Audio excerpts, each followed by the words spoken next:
السلام علیکم ورحمۃ اللہ۔ ناظرین، ہم پردے کے اسلامی احکامات کا جائزہ لے رہے ہیں اور یہ اس عنوان پر ہماری گفتگو کا تیسرا اور آخری حصہ ہے۔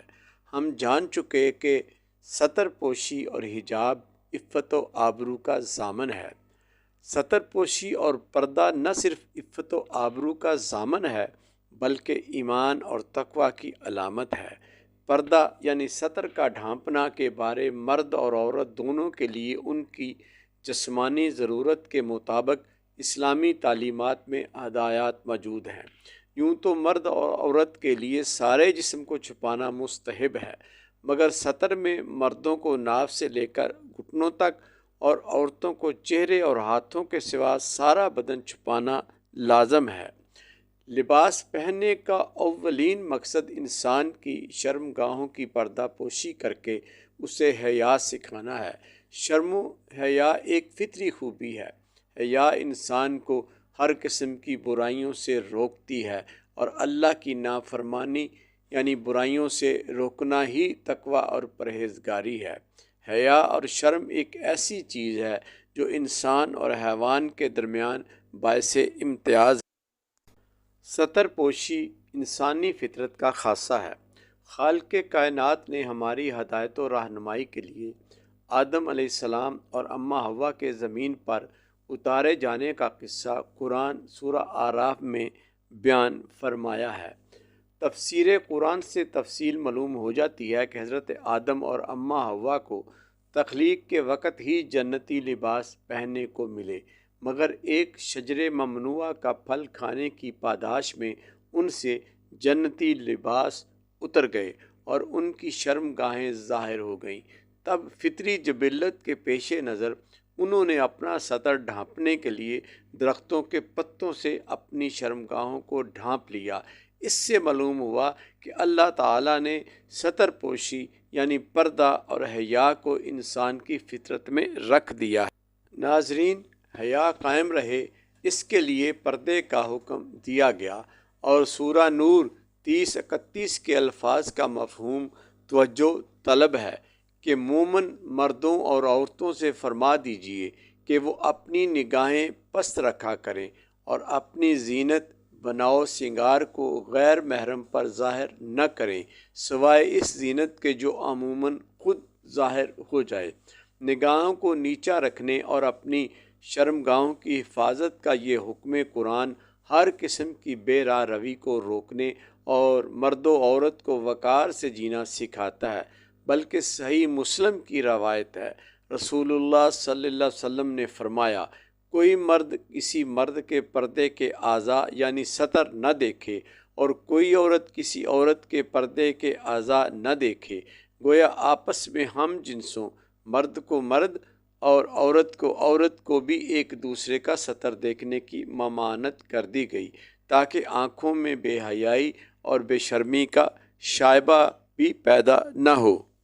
دور فاروقی میں جب مدائن فتح ہوا اور 10,000 کا اسلامی لشکر سعد بن ابی وقاص رضی اللہ عنہ کی سپہ سالاری میں شہر مدائن سے گزرا تو عیسائیوں اور یہودیوں نے باقاعدہ منصوبہ بندی کر کے اسلامی لشکر کو اخلاقی شکست دینے کے لیے اپنی نوجوان اور حسین لڑکیوں کو نیم برہنہ لباس میں اپنی تمام تر حشر سامانیوں کے ساتھ پھول نچھاور کرنے کے لیے چھتوں اور بالا خانوں میں کھڑا کر دیا تھا تاکہ ہماری پرشکوہ عمارات کو دیکھنے کے لیے جب مسلمان فوجی نگاہیں اٹھائیں تو وہ ان حسیناؤں کی زلفوں کے اسیر ہو جائیں اور ہمیں ان پر قابو پانا آسان ہو جائے۔ مسلم لشکر کے لیے یہ بڑا امتحان تھا کیونکہ مسلم سپاہیوں کو اپنے اہل و عیال سے بچھڑے جنگی مہمات میں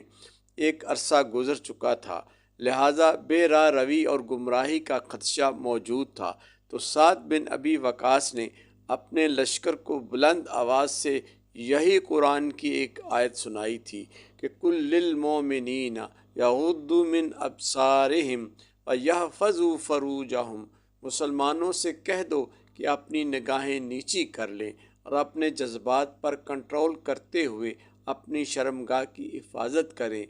تو بس یہ قرآنی حکم کا سننا تھا کہ مسلمان سپاہیوں کے جذبات ٹھنڈے پڑ گئے اور وہ 10,000 کا لشکر اپنی آنکھیں نیچی کیے ارد گرد سے بے نیاز شہر میں داخل ہوا۔ معلوم ہوا لباس پہننے کا مقصد اولین انسان کی شرمگاہوں کی پردہ پوشی کر کے اسے حیا سکھانا ہے، اور سیدنا ابو ہریرہ رضی اللہ تعالی عنہ سے مروی ہے کہ حضور صلی اللہ علیہ وسلم نے ارشاد فرمایا، الحیاء من الایمان، حیا ایمان کا حصہ ہے۔ لفظ حیا کا ایک مفہوم بزدلی اور بے باکی کی درمیانی کیفیت کا نام حیا ہے، یعنی حق بات بوقت ضرورت نہ کہنا بزدلی ہے، اور دوسروں سے بے باکی و بےہودگی سے بے حجاب اور بے لحاظ لغو اور فضول گفتگو کرنا سب بے حیائی کے زمرے میں ہی آتا ہے۔ لہٰذا پردہ صرف ستر چھپانے کا نام نہیں بلکہ رشتوں اور روابط کا ادب اور لحاظ رکھنا بھی حیا میں شامل ہے۔ غیر مہذب افعال کی انجام دہی اور بیہودہ گفتگو بھی انسان کے عزت و وقار کو مجروح کرتی ہے۔ اسلام ان دونوں کیفیات بزدلی اور بے باکی و بےہودگی و بے پردگی کی حوصلہ شکنی کرتا ہے، اور اعتدال میں رہتے ہوئے انسان کو باحیا زندگی کی راہوں پر